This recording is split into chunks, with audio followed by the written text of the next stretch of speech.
Hello everyone, this is Dream Big Budgets. My name is Natalie, and today we will be doing our second episode of the hashtag I Am movement. My topic is motherhood struggles, and today we will be going over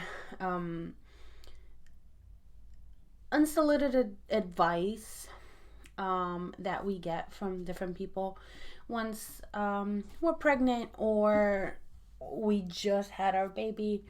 And yeah, I saw a comment about this in my first installment, and I thought this would be a good first discussion topic because it happens a lot, and yeah, it can get really frustrating.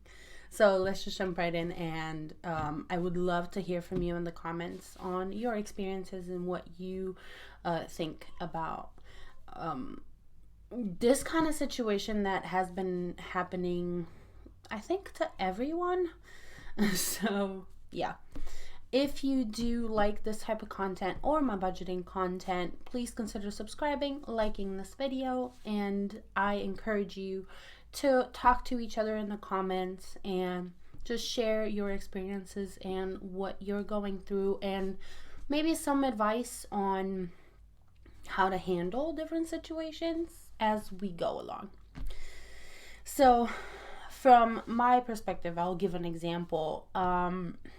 What I found to be an issue once we had our daughter was people that didn't even have kids would tell us what to do. And that is one of my pet peeves because, first off, I know my baby. I know what she needs and how I want to raise her. It might not be the same way that you do things. I'm not perfect by any means, but if you don't even have that experience, what makes you think you can help me understand this process better or give me any kind of advice when you've never been there? So I don't understand this. And let me know who has had this happen before, because now I've gotten to the point where I just ignore it because I don't want to engage with that. But I'm wondering if there's a better way to go about this, because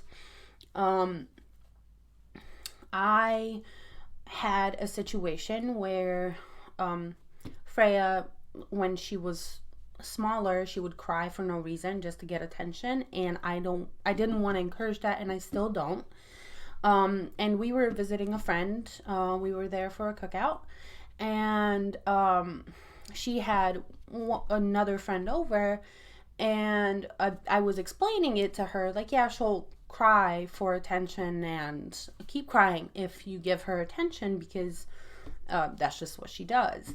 And we don't encourage that. So if she starts crying for no apparent reason, or if she falls super lightly and then she starts crying, I don't want to encourage that either, because she needs to realize that it's not a big deal.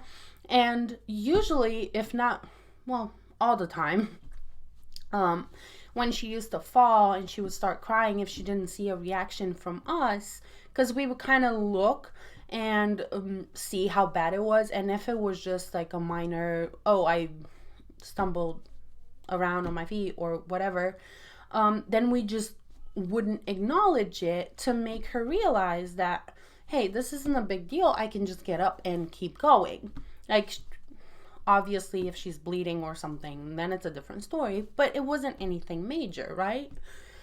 So we were talking about that, and sure enough, she falls at some point in the living room on a carpet, and it was literally just her kind of plopping on the floor, and then she started crying, and this woman goes and picks her up, and I'm just as I'm telling her, don't do that, and I mean, that's my child. I should be able to have that say in what goes on with my child.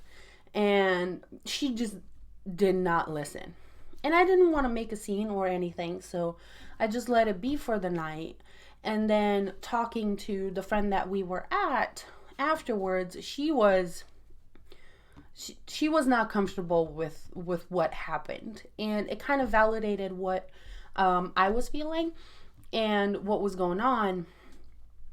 And I know she said that she had talked to her about it, and she still doesn't think there's anything wrong with that, when she straight up just ignored me as the mother multiple times in that whole interaction and throughout the night, like, well, evening.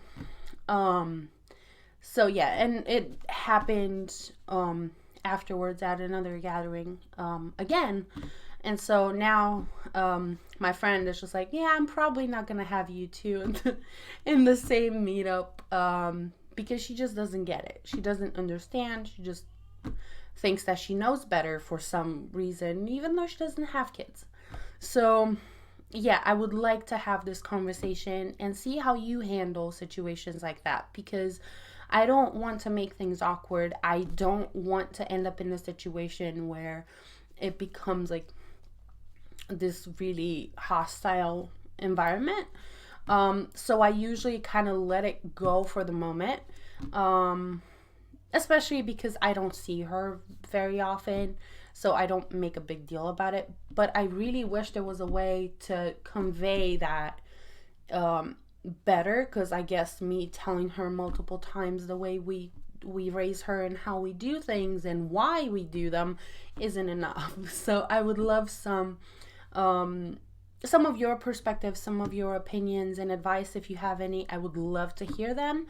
And yeah, talk to each other in the comments. Let me know what your experiences have been, because I know for a fact I'm not the only one that's dealing with this kind of ongoing, I don't know, people giving advice when you never asked for it in the first place kind of situation, or just straight up ignore you, even though it's about your child. So yeah, this is what I want to talk about today with you in the comments. And so let me know all your stories. I can't wait to hear them. And if you have some advice, it would be very much appreciated. Thank you so much for watching, and I hope to see you in the comments. Bye.